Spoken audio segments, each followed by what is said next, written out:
Welcome to this episode of Extra Holes with your hosts, PGA professionals, Alex Kohler and Joe Rocha. And we are pleased to have on the show this week with us a New England PGA Hall of Fame member, a friend of Alex and I's and mentor of Alex and I's over the years, Tom Cavicchi. Tom, welcome. Thanks. Thanks for having me. Yeah, we really appreciate you coming on and look forward to you, sharing your wisdom with us as you always freely do. So just a little bit about Tom. We appreciate it. So just a little bit about Tom. Tom grew up in, was it Swampscott, Mass? No, I grew up in Quincy, Mass. Oh, you grew up in Quincy. Okay. Yep. So Massachusetts native. Tom was a stellar junior career, went to Rollins College, Winter Park, Florida, just outside of Orlando. Nice town there outside of Orlando, and was an All-American at Rollins, Division II All-American. And after college, Tom started his career at South Shore Country Club in Massachusetts, then went to Blue Hill in Canton, Mass. And after Blue Hill, went to Oak Hill, where he worked for Craig Harmon, and we'll get into Tom's relationship with the Harmons and how that all came about. After Oak Hill, worked for Dick Harmon at River Oaks, and then came back to Massachusetts, worked at two premier clubs, one being Oyster Harbors down on the Cape, and then Wollaston Country Club, before in 2001 opening the Harmon Club, which is an unbelievable facility in Rockland, Mass. Some of you have probably been, but if you haven't, you need to go down and check it out. And we're interested in how that all came about, Tom.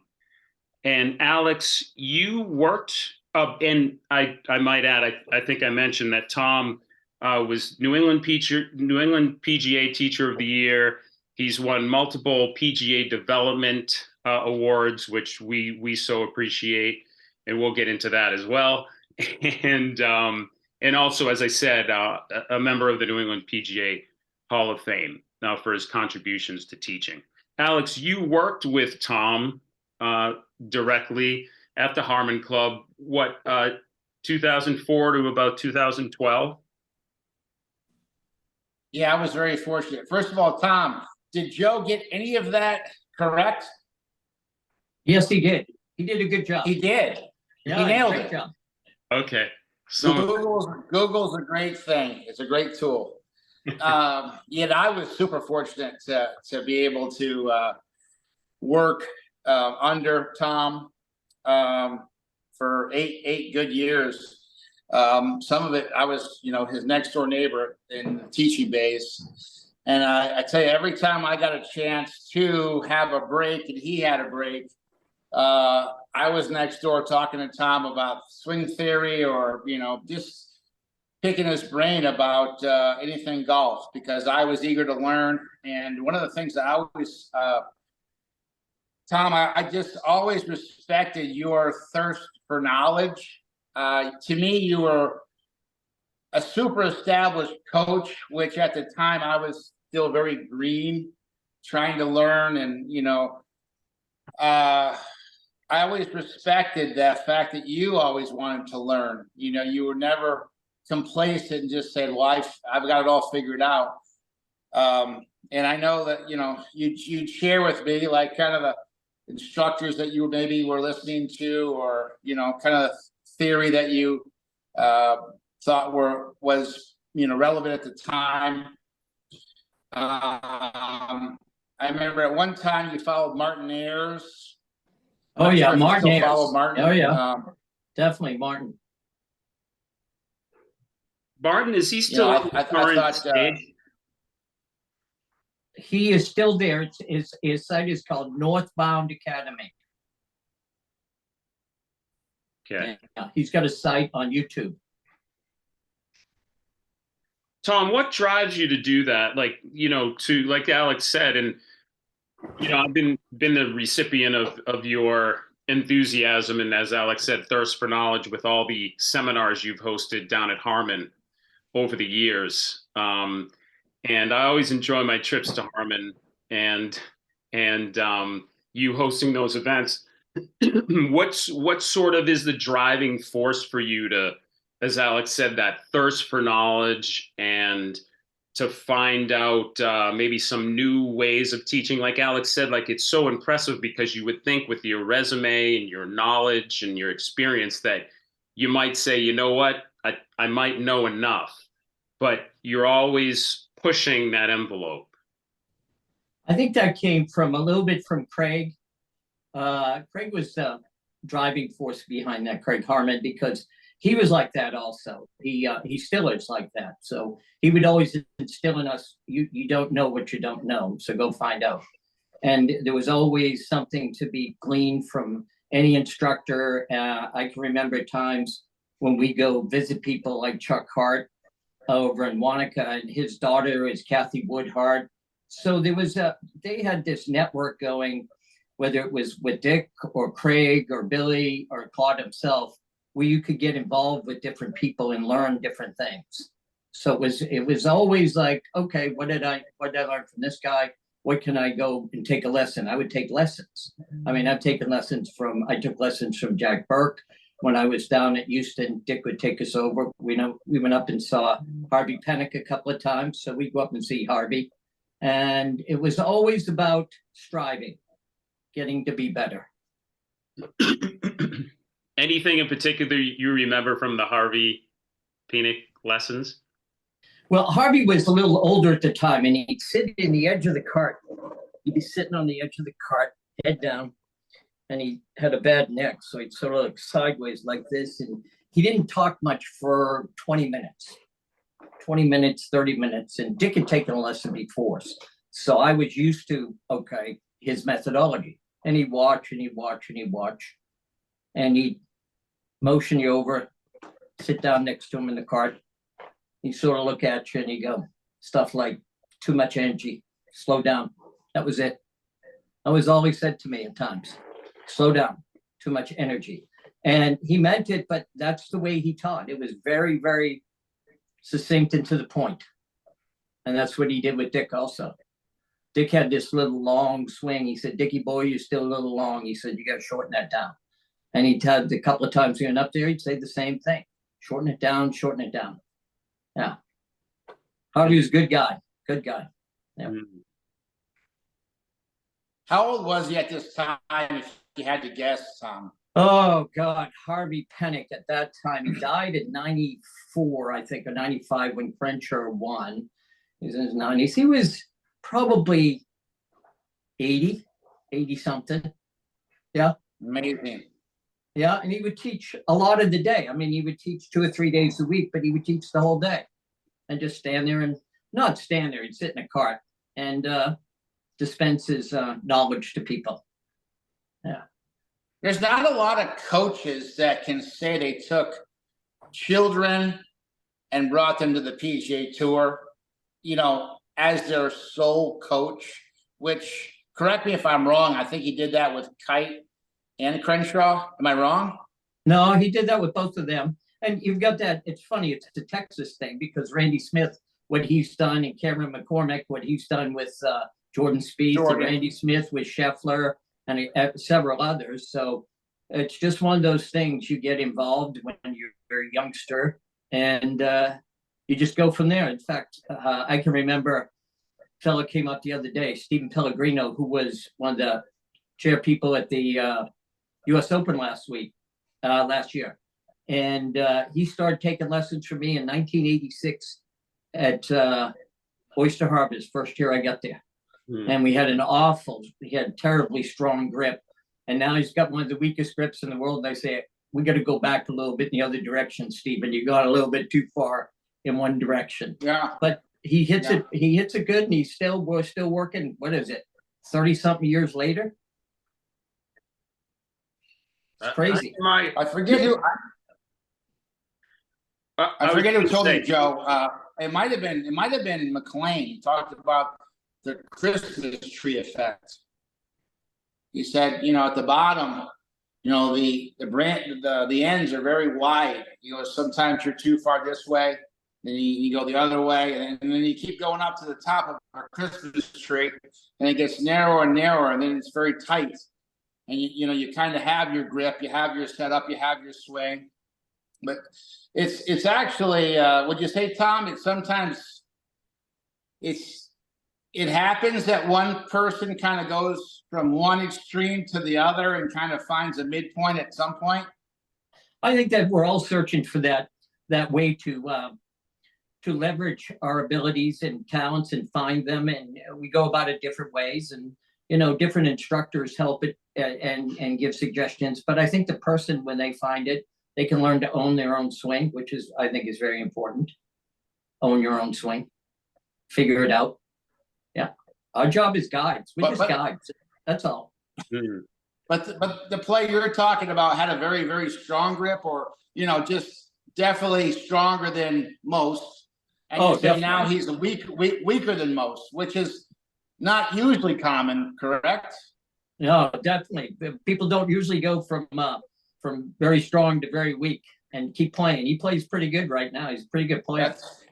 Yeah, that's a tough one. Tom, Joe, what do you want? No, I was just to go back. So you're at Blue Hill in Canton. What was the connection that made you go to Oak Hill and get sort of introduced to the Harmons? When did you seek them out? Was that a chance meeting? What circumstances sort of made you work for Craig Harmon at Oak Hill?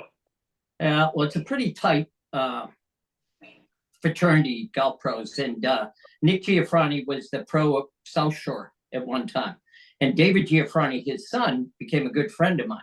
So we'd stay in touch, and David was the assistant at the country club at the time under Don Callahan, who knew the Harmons very well, worked for Claude.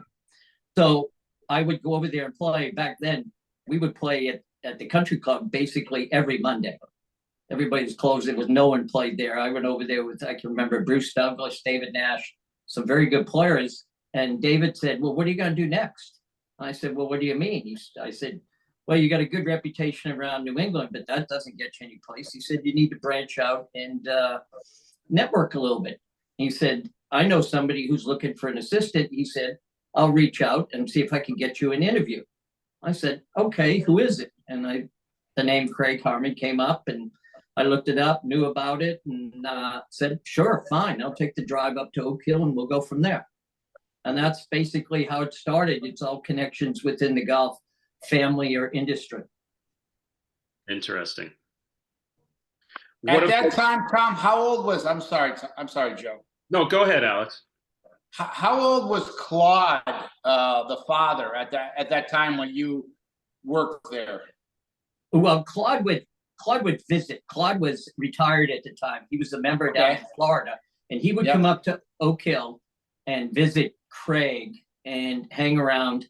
And he would be in his early 70s at the time. And he was probably one of the most entertaining human beings you could ever meet in the stories he could tell. He was a great storyteller. He had the biggest pause. It's unbelievable. If he shook hands with you, you would lose your hand in his. That's how big his hands were. He had unbelievable mitts, and he could still hit it pretty good at that time, but he wasn't in good physical shape. So it was fun to hang around with him because he would always criticize what we did. We never did anything the right way. So it was always, Claude would have the last say if he was around. Yeah. But you got to play a little bit one-on-one. You got to be in his group, play with Claude, the father. And did he ever talk to you about your swing, or how he felt about the swing? Did he ever kind of talk about that, or was he just That's all he talked about. That's all he talked about. Was when you were together in golf, we talked about the swing, and you'd ask him questions. So our job was to ask him questions and to get him going. And that was the key. Oh yeah, he would take us out to dinner. We would go out to dinner with him, and he would tell us stories about Craig Wood working at Wingfoot, working at Thunderbird, Hogan lived with him in the winters down at Seminole. He would tell stories about how he played with Hogan. The only reason he felt like he got any good was because he and Hogan would play every day at Seminole when Hogan was down there getting ready for the tour. So his foil at the time was Ben Hogan. Think about that. You go out and play golf. Yeah, you're going to play against Ben Hogan. Okay, all right, go ahead. You get better. Tom, I mean, so he would do that. Yeah. That's incredible how you're working at at Blue Hill, not really sure what you're going to do. You get sort of vaulted into the Harmon world, and that really seems to kind of accelerate things for you. Well, it was interesting because you just had the PGA this week. We had the PGA there in 1980. I went there in 78. And in 79, we were getting ready for the PGA. And back then, the only guy who was taking advantage of the tents and everything else was the guy, Baltusrol, Mr. Ross. So he would do that, and he made a bunch of money. And Craig says, well, we got to make some money here. And so we would do the ordering, set up the tents for the tournament. We had to organize everything. It was just, 2 or 3 assistants like Gordon Johnson, Keith Mohan, myself. Sandy Harmon worked there in the shop. So we had all this, we had no knowledge whatsoever of what was going to go on. We had none, but Craig would get the information from Bob Ross down at Baltusrol, and then we would plan our attack from there, so to speak. And we built these small little tents, and back then everything was cash. So we would take a cash in every day. So we'd take 20, 30, 50,000 a day in, and we would take it to the bank. We would take it to the bank, the assistant, in a simple little grocery bag. And you just stack the money in there, they go count it at the bank. Now think about that. You put in the front seat of your car, jump in the car, drive down to the bank with $20,000, $30,000 in your car. You couldn't do that nowadays, but we did it back then. So that was a great time. The PGA was a great learning experience. Nicklaus won by 7, but was getting to see all the pros come in. I can remember sitting in the shop one day, and Mary Stetz was a shop girl, and she answered the phone and she started stammering, and Mary was usually good on the phone. So she said, you should take this call. So I took the call, and it was Jack Nicklaus. And Jack Nicklaus said, would you mind if myself and my boys came up and played a practice round? Sure, Mr. Nicklaus, if you want to come up and play. He said, could you get us some caddies? So what ended up happening is we caddied for him. The assistants went out and caddied for Nicklaus and his sons. Yeah. And that was quite a treat. Yeah. What do you remember from that day, Tom? Watching, Mr. Nicklaus close up. What do you remember? Well, did anything stand out? What stood out was, you see these pros, and he's wearing shorts, and he's got 4 little boys hanging on, his every word, and they're playing golf, and he's trying to. His big thing was taking care of his kids at that time and taking a look at the course at the same time. But I had, in 1975, when I was at Blue Hill, I spent the winter in Florida, and I took lessons from Jack Grout. And one of the lessons I took from him, I was with Bruce Kells at the time. Jack Nicklaus was there. So we watched Nicklaus take a lesson. So I had a background in that. Mr. Grout was great to us. We went over there with 2, amateur golfers or pro golfers, and he didn't charge us a lick. He looked just like LBJ, had the glasses on the end of his nose. He was quite a guy. He was a nice guy to us. Treated us great.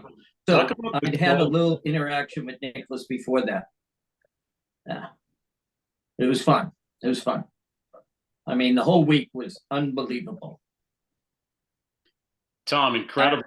Just to be able to reach back to all those great icons in the game, and you have a personal connection. It's quite amazing. What about Bill down at River Oaks? Was he, Dick at River Oaks, was he similar to, was a little more emphasis on teaching down there at River Oaks, or was it somewhat similar to working at Oak Hill, or? It was somewhat similar. I mean, I got the job. It was once again, Boston connection. At the time, I had met Dick before, but to get to know him, I was flying in. I during the winters in 82 and 83, 81 and 82, I caddied on the PGA Tour for a member at Oak Hill, Terry Dio. So I was out on the PGA Tour caddying and flying in from Hawaii, and I'm going to Florida. And I stop in Houston to visit Gordon Johnson, who's working for Dick Harmon, Gordon's from he's from Worcester. And we pick at the same airport, Gordon's picking me up. We pick up Charlie Estes. And Charlie Estes is about to take an interview with Dick Harmon for an assistant's job at Rose. Okay? So we pick him up, we drop him off, and we go have lunch, Gordon and myself. And then after that, we pick Dick up. We're talking to Dick, and we got talking, and we had dinner that night. And Dick said, well, do you want the job? So I was flying from one to the other, and I wasn't really intending to interview. He said, you interested? And I said, yeah. So at that point, I was working in New York City. I had to go to New York City, get all my stuff, and drive back down to Houston, and went to work for Dick at that time. Yeah. Incredible. That was interesting. Yeah. Yeah. But that was. Did you find that there's teaching styles? Well, the book, obviously there's, you know, Butch, Craig, Dick, and Billy, the four sons, right? So were their teaching styles all very similar, as I think they would be? Because, you know, it all came from the top, I would think, right? I don't know. Well, they're all storytellers, for one thing. They always have a story for any situation whatsoever, because they learned that from their dad. You get people relaxed, get them in a conversation. They're just great storytellers is what they are. And Craig was a little bit more nuts and bolts. We're going to do it this way. And I remember doing ladies clinics. We get these 3x5 index cards and write everything down, and we film the ladies and do this. So everything was written out, and Dick wasn't quite that way. Dick was a little bit freer in his teaching. And Billy, nowadays, I've just gotten to know Billy quite well lately. And Billy's a storyteller, and he doesn't get too wrapped up in technical stuff. Butch was like his dad. Butch has an unbelievable eye, and Claude had an eye. You couldn't define it. What he could figure out, he could pick out that one thing you needed. He was very, very good at that. Claude was, when you watched him teach, but he was very demanding. I'll give you one little story about Claude. Eric Bogar was taking a lesson, a young junior, and his dad would always come for the lesson.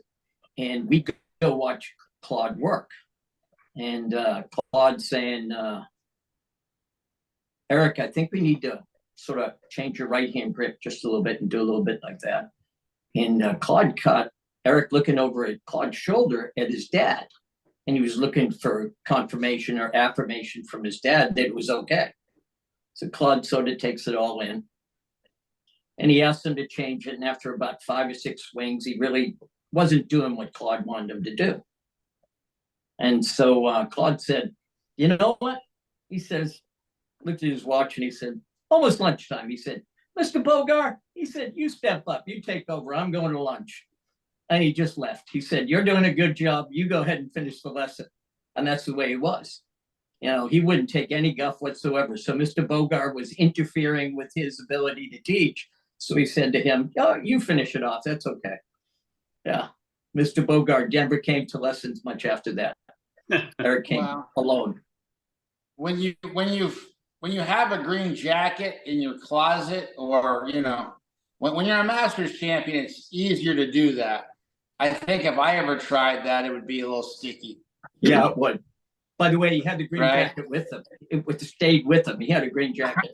Yeah. And, you know, there you go. Yeah. You know, when you beat them all in Augusta, you can kind of, you have more liberties to do things. Yeah, yeah. So, Tom, talking about all those great instructors' sort of philosophies in a way, what about your philosophy on the lesson tee? How would you describe your teaching style? I try and keep it. I try and keep it as simple as I can, and try and emphasize that it's a process. We're trying to identify the things or thing that keeps you from doing what you want to do. Say if you want to hit a draw, if you want to hit a fade. It's never about me. It's about what the person wants. They come in there, they're paying the money. If they want to try and hit a little draw, I'm going to help them do it. If they want to stop slicing, I'm going to try and get them to do that. But it's to me, it's all about the explanation of the process of how to get them to do what they want to do and satisfy their needs. That's so all of teaching is based around what the student needs or wants. Mhm. That's all. That's it. There's nothing else. Do you ask them, you have a conversation, sort of a brief interview, so to speak, at the beginning of the lesson to see what their sort of goals are? Oh yeah, definitely. Yeah.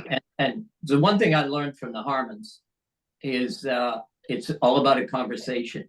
Because once you get them into a conversation, they'll loosen up and they'll answer questions. You ask them about their family, what they do for a living, try and get their mind off of they're nervous as heck standing in front of you.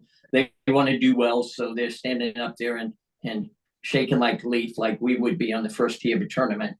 Mm. And so they have that nervousness about them, and you're trying to get them to relax and sort of give you an idea of what their goals are and, you know, how much they're going to practice, what are their ultimate, you know, thoughts about the game. Do they read up on things? You ask them a bunch of questions, but it's that conversation you get in, and then you find more and more about them. Mm-hmm. Now, Tom, yeah. I know some really, you know, Joe and I actually met. I don't know if you know that, Tom, but we met at the Jim McLean Golf School in La Quinta, California. That's where Joe and I met. We were both assistants working for Jim McLean, and there was an instructor there who was pretty much, he was known for teaching established players. You know, he was the good players coach. And, you know, we got to talk to all these guys in private. He just didn't like teaching beginners. Where, you know, for me, I actually like teaching beginners. I like to be the guy that gave them that perfect grip or the right mindset, the right start to golf. It gives me a lot of, you know, well, you know, as a teacher, you know, how your students do, that comes back to you, and you feel good when they have success. I know you can teach players of every level. Do you enjoy working with beginners, or is that kind of something you don't gravitate to? Or, and if you do like teaching beginners, you know, I know you have one of the most perfect grips I've seen. I've taken a picture of it. You know, I really, I know you've got one of the best setups and swings, and, you know, but how do you feel about, you know, at your point, do you like teaching beginners? Is that something that's, you know, still exciting for you? Well, I'll go back. I'll credit Claude with this. Once again, when you listen to it, Claude always said, you just teach the person. That's it. However they are, whatever they're, beginner, intermediate, expert, whatever, you're teaching the person. He said, and you just got to get to know the person and you'll help them. He said, you can't go by classifications. He said, you're teaching a game that they're going to love for their lifetime. And all your job is to introduce them, is to say you introduce somebody to the game. That's quite a feat. If you help them along the way, that's another feat. If you ever help somebody who's really good to get that much better, that's great. But it's all about what you can do for the person, because they're coming to you for help. They're hoping you can make a difference in what they do. And that's satisfying. I mean, that's why we do it, right? I mean, Right, you do sure. it so you can make a difference with people. It's no ego on your part. It's basically, what can I do for this person that make them enjoy the game a little bit more? That's it. Right. And in that sense, like you said earlier, it's in looking at it from that perspective, keeping things simple is probably a good policy for if you're talking to, say, even new coaches or coaches that have been instructing for a long time. Probably a reminder to keep things simple is a good thing. Yeah, I think that sometimes what goes around comes around in the sense of we've gotten very technologically savvy these days with TrackMan, with Swing Cat, with all these things. But the average person doesn't comprehend that. You do, I do, Alex does. But it's how we, bring that down to the level they're at right now, whether they're an expert or not. It's how we explain what they are, and hopefully we never even show them what they do that much, and except maybe for video, because that might confuse them. So our job is to simplify things. So I think that I teach a lot by what, once again, I go back, and this is Craig, Dick, and this is whoever I work with, Jim Flick. I remember working with Davis Love, and Davis Love's dad came in and played at Oyster Harbors when they did golf schools. And I asked Davis Love, his dad, I said, what's the main thing? He said, just watch the ball, right? Just watch the ball. When you think of the great teachers in England and everything else, they didn't have anything. They just watched the ball. And the ball was the great teacher. Taught them Natural golf? Yeah. Yeah. So who wrote that book? Joe? Who wrote that book? Natural golf? Yeah. Well, it was based on Mo Norman, right? No, it was no, you got one before that. It was Todd Graves. Todd it was Graves. the British coach. No. He's talking He had about the one worst before that. posture Natural ever. golf with John Jacobs. John Jacobs. John Jacobs. Practical golf. Practical golf. You know that Was it John practical Jacobs, golf? Practical, when he yeah. taught, when Jacobs taught, he would stand to the side and in front of the student and just watch the ball. Right. Yeah. That's why when you talked about that, Tom, it made me think about that book and about his teaching. Yes. And when talking about a great teacher, you guys are the best. Jim McLean is one of the best that's ever lived at doing what he does. Talk about a dedicated individual, unbelievable teacher. And what's Jim, 75 now, something around there? Amazing what he does. Yeah. He's unbelievable. The energy he has. Mm-hmm. The energy here. He's great. Yeah, he hasn't slowed down. Tom, what about any current teachers? I know you keep your finger on the pulse of what's happening in the teaching world, like we talked about earlier. Who of the sort of newer teachers on the scene have you learned from, or do you implement anything that they do in your current teaching?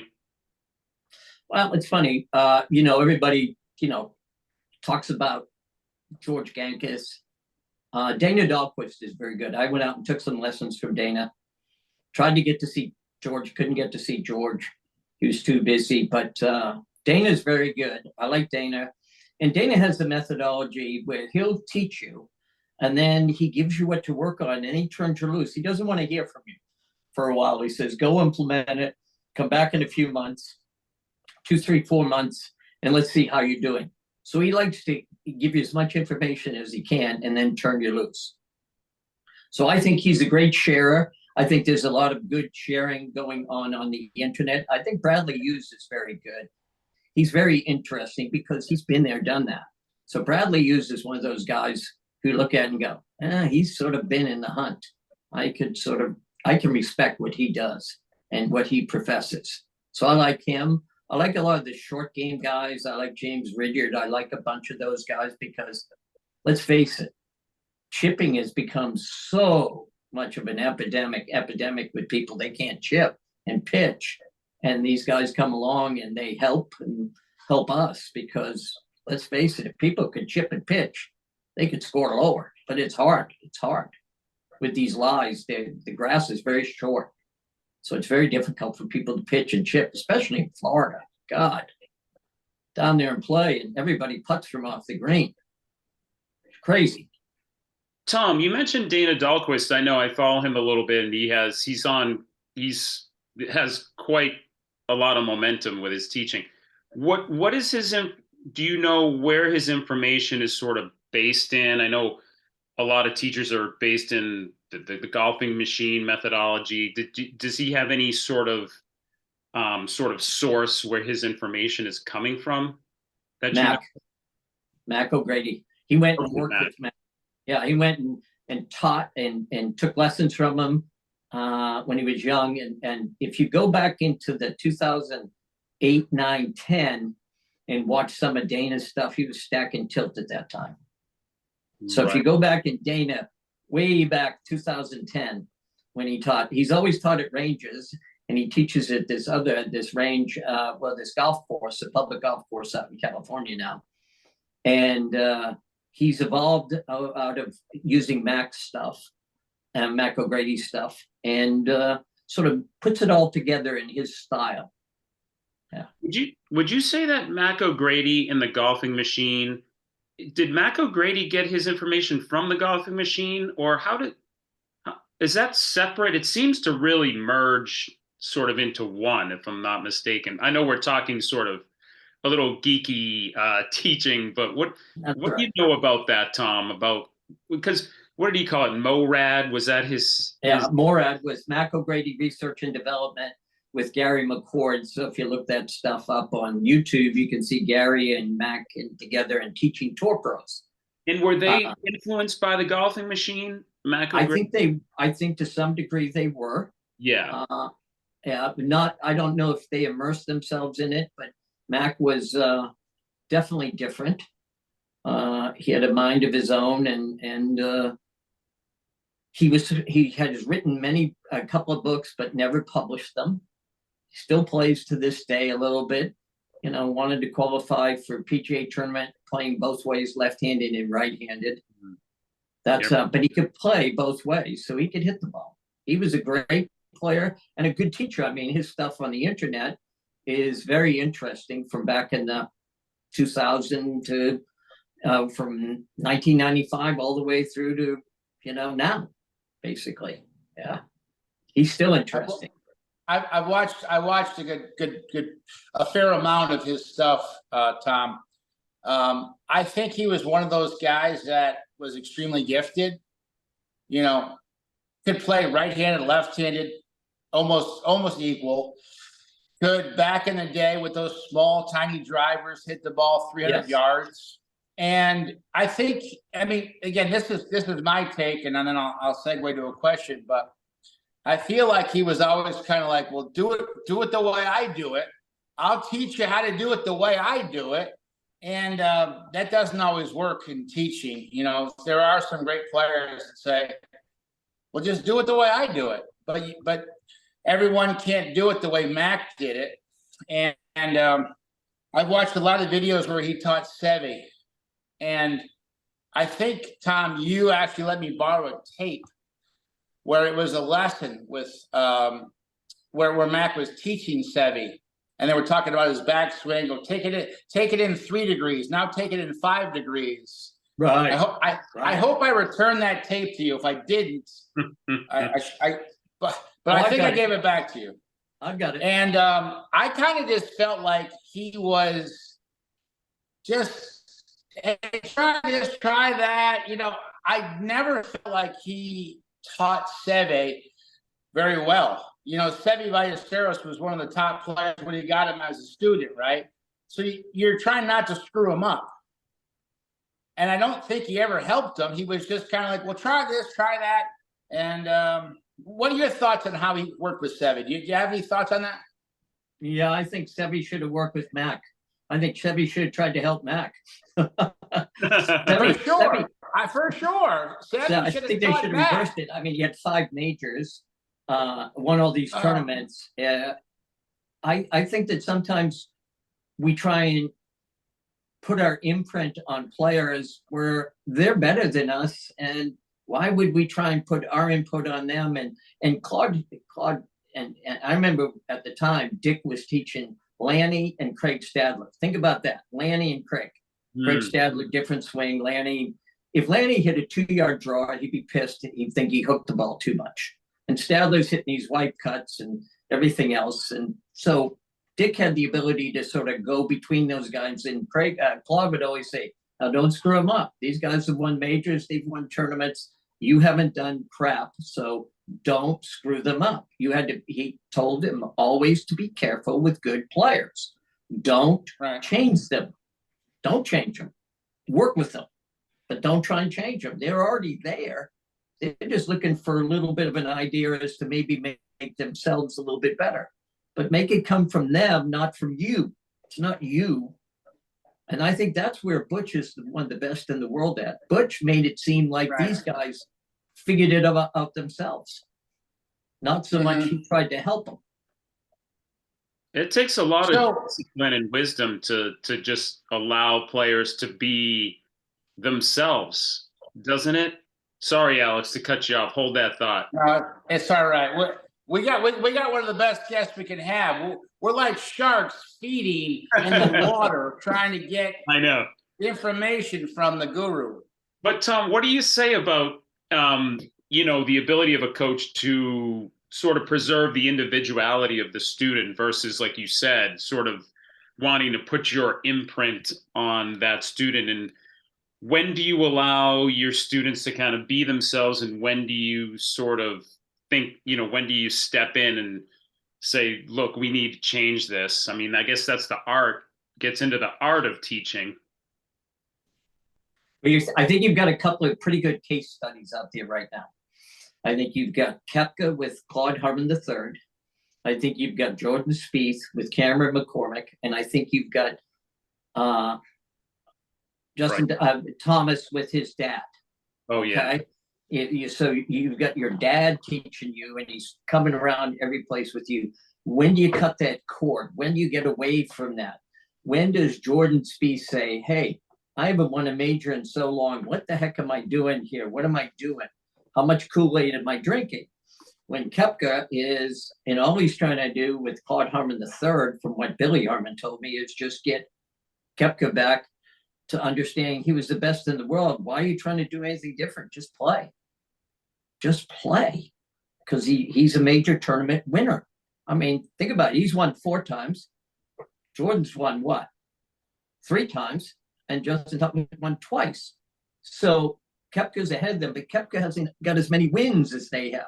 He just wins majors. Yeah. And so he's got it. He's got something inside. Now, I think they all have something inside, but I'd really like to sit in and watch what Cameron McCormick and Jordan Spieth talk about. Oh my God, that's got to be a fascinating conversation.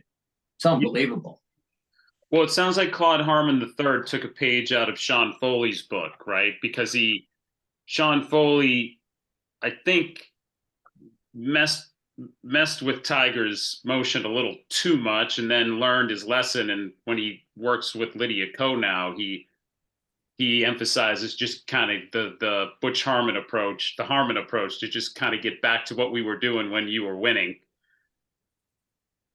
Yeah, when you take a look at, you mentioned Lydia Ko.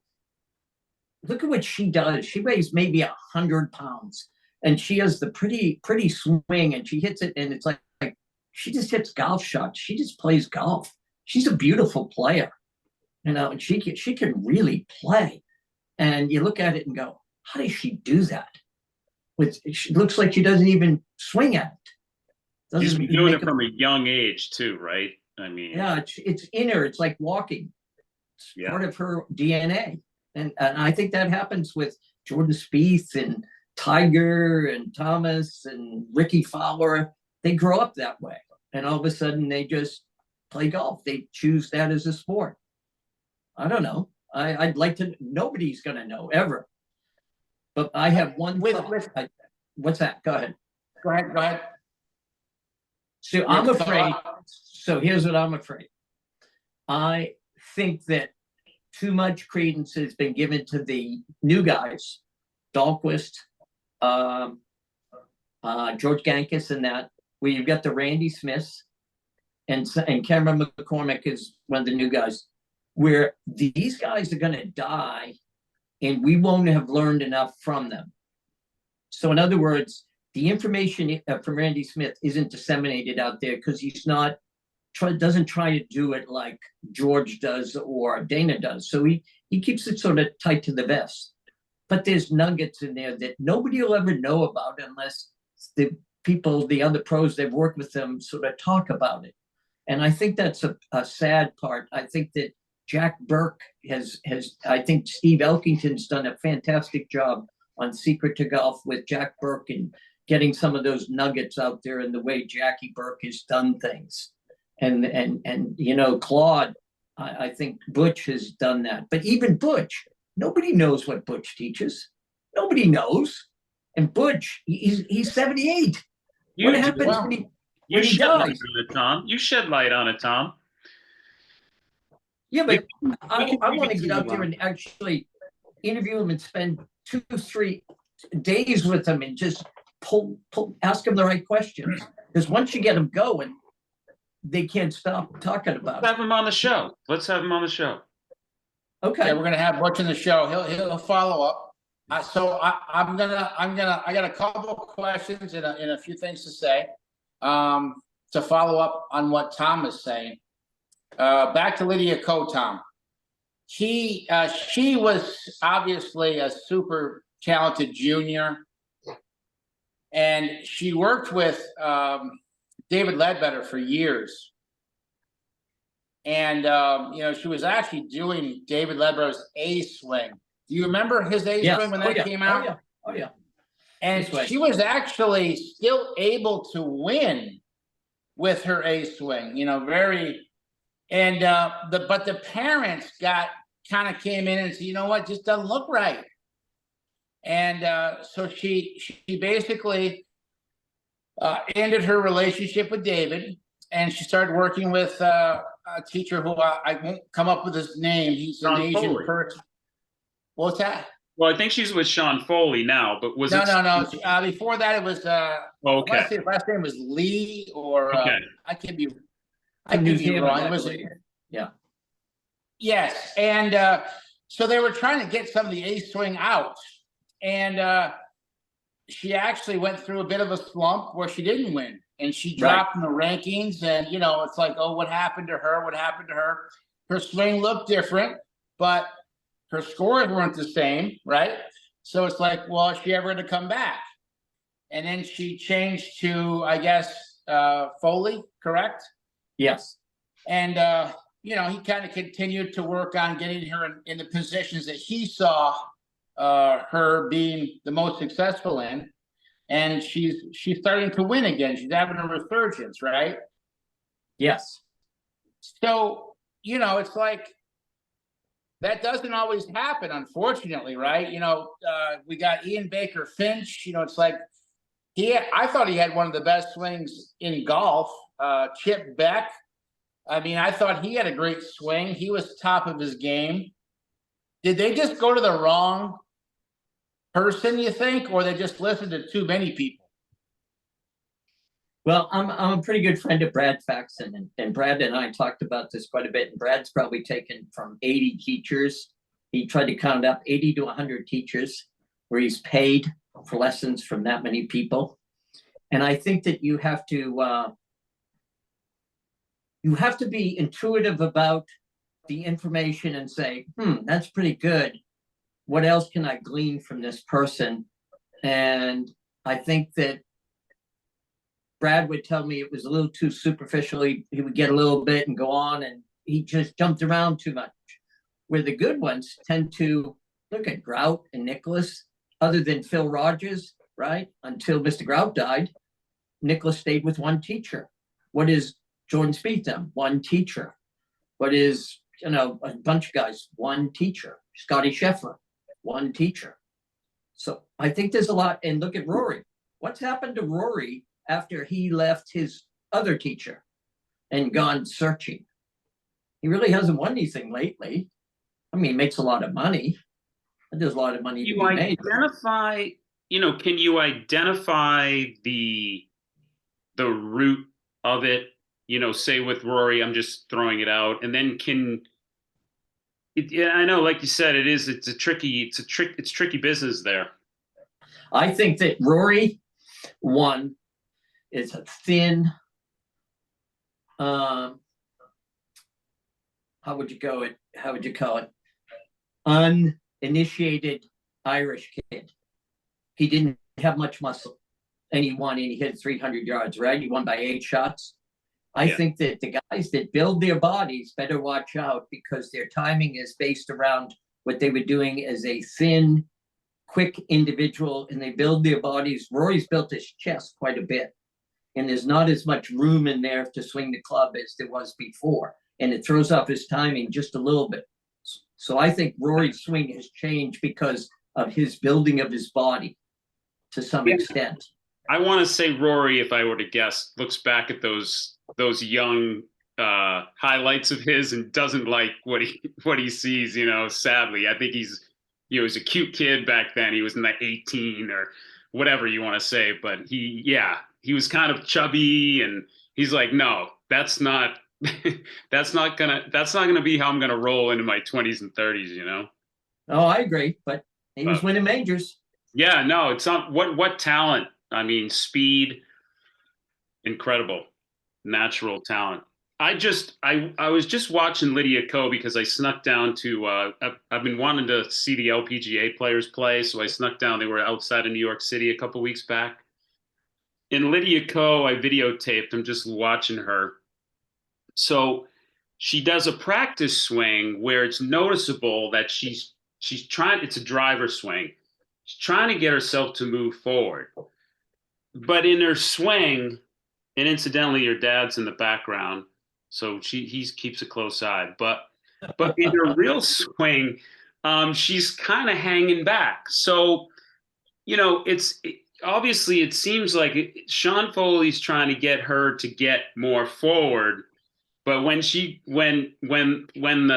on the line, she's going to revert back to the pattern that she knows. And one more thing, Alex, to your point, most of the ladies do something prior to pulling the trigger. They do some sort of Justin Thomas like move in the backswing, which is common. But Lydia Ko, she hinges it sort of at a 45-degree angle, like abruptly, almost like sort of a holdover from the A-swing days.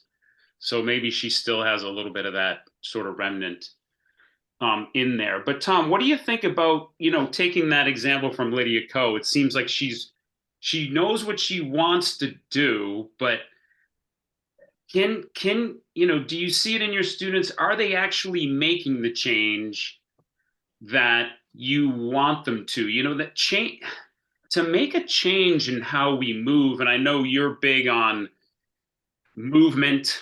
I know you look outside of golf to other disciplines and learning how, best, just human motion.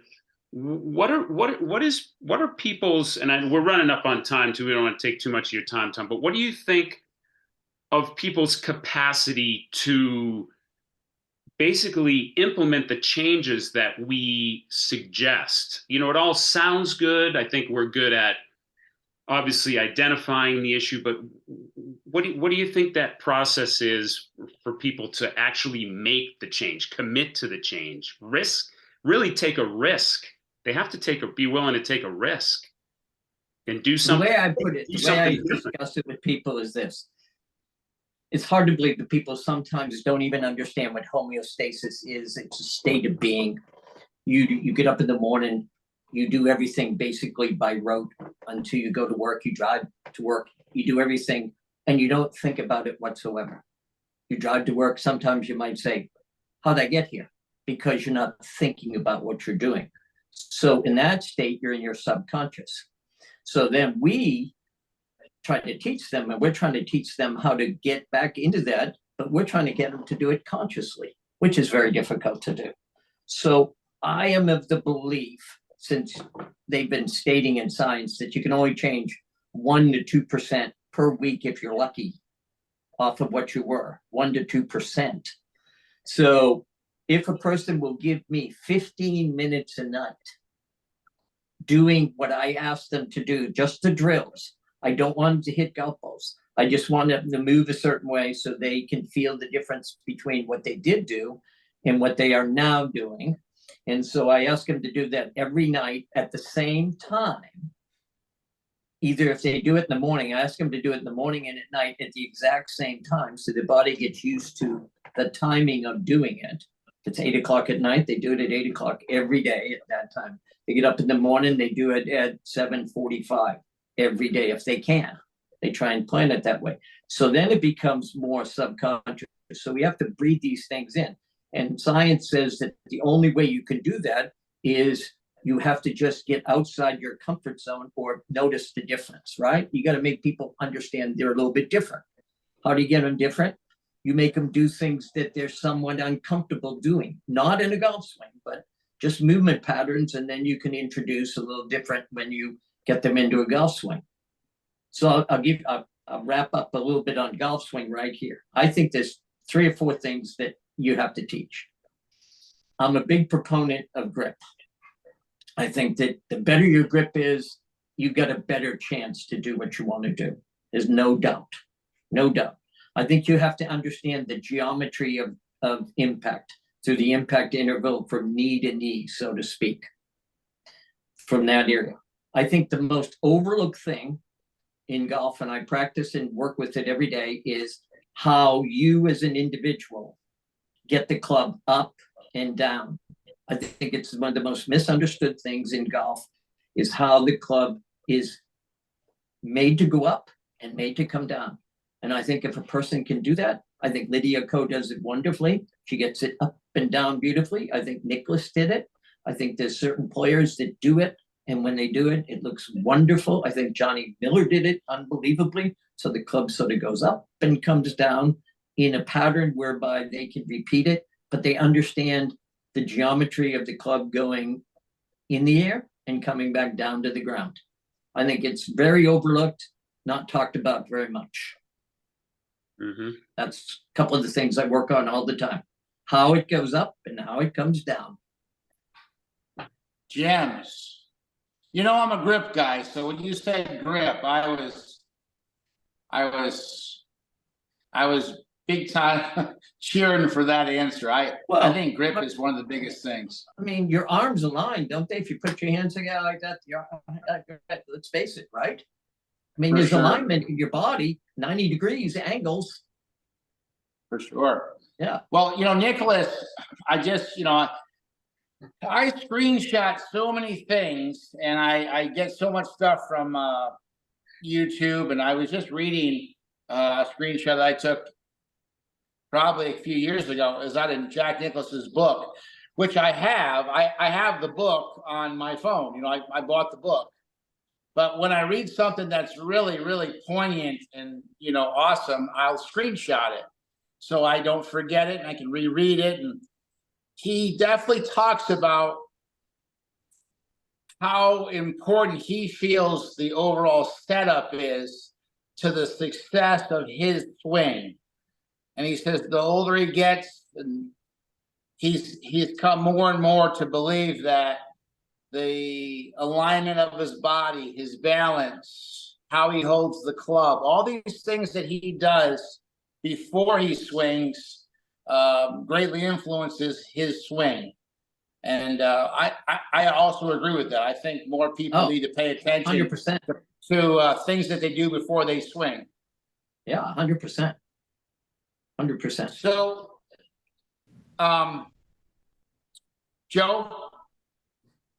Joey? Joe, you there? Yes. Can you hear me? I think our video is getting a bit long in the tooth. We're going to wrap it up. I think if you and I could each come up with one more maybe question for Tom, we'll kind of wrap it up. And, you know, if the people that listen to this and follow us, you know, do have some questions, maybe they can write it in. And if we beg and plead, possibly Tom will agree in the future to come back. We don't know, but it could involve a card in the mail. But so I'm gonna start Joe, and then I'll have you wrap up. Tom, I've talked a lot about. Well, I shouldn't say a lot about. I've talked to many people about how I became an instructor at Harmon Golf and how I got to meet and know you. I thought it was a pretty cool story. Then I'm trying to get people to, I'm trying to inspire people. You know, I'm a school teacher, or I was a school teacher. You know, I like working with kids. I like to inspire people. Do you remember how we first started talking and how I got the position at Harmon? Do you remember that? That wasn't the roller skating video, was it? No, I'm just kidding. The rollerblade No. video. The rollerblade, Well, yeah.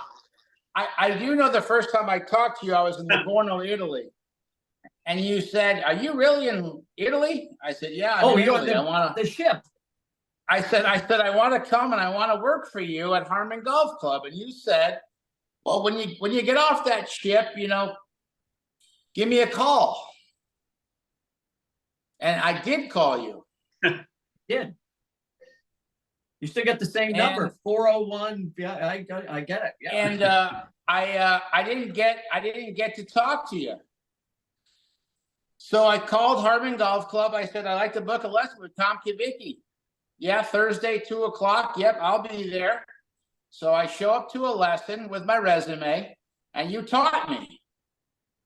And you did give me a discount on the lesson. I appreciate that. And I left my resume, and I never heard from you again. So I called Harmon again. I said, "I'd like to book another lesson, Mr. Cavicchi."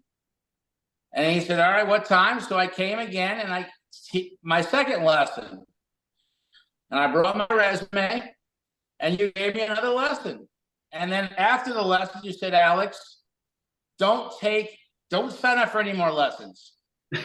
You can have the junior program, and we'll see how that goes." And that's, I don't know if you remember all that, but that's how I got there. That. I do remember not the going to take no for an answer. Yeah, yeah. Well, it's persistence that pays off. I was going to take a third lesson if need be, Tom. I was going to do that. But anyway, I want to wrap it up on my end, Joe, and then you can jump in. Tom, I am thrilled that you came on with us. You are a wealth of knowledge. Our viewers are going to really enjoy this episode. I do hope in the future you can come back and talk golf with us, because really, obviously, it's pretty relaxed. You know, you've got a nice recliner. We're going to try to keep it under an hour, but I really appreciate you doing this for us. I enjoyed it, Alex. And let's get. You're down in San Antonio? Yes, sir. Okay, we'll get together when you get back up in Rhode Island. Oak Hills Country Club. Yeah. Joe, why don't you close it out with Tom? All right, maybe just real quick. And the reason, the way I know Tom best is through you running. Well, of course, I met you through Alex, and we've known each other a little bit, just, you know, being around the New England PGA. But especially, I've gotten to know you through the seminars that you run at the Harmon Club over the last probably dozen years. So my question is, well, number one, thank you for doing what you do there. But what's the inspiration? I think it's just so unbelievable that not only you do what you do, but then, you know, on the education side, you commit to helping that next generation of teachers like myself, like Alex, by hosting seminars at Harmon, the Cracker Barrels, inviting so many, you know, great speakers and guests that we learn from. Like, what's the inspiration there, Tom? Because that takes a lot of you know, even more effort on your part, and you're already so busy. It's just fun. I enjoyed the people. It's a community. We're in a community. We're supposed to help one another. Why would, you know, I'm trying to get people to, you know, help one another. And if I can do that through education and bring people in, or just bring up a subject material and get together, have pizza, talk about golf. That's what we love, right? So why not do it?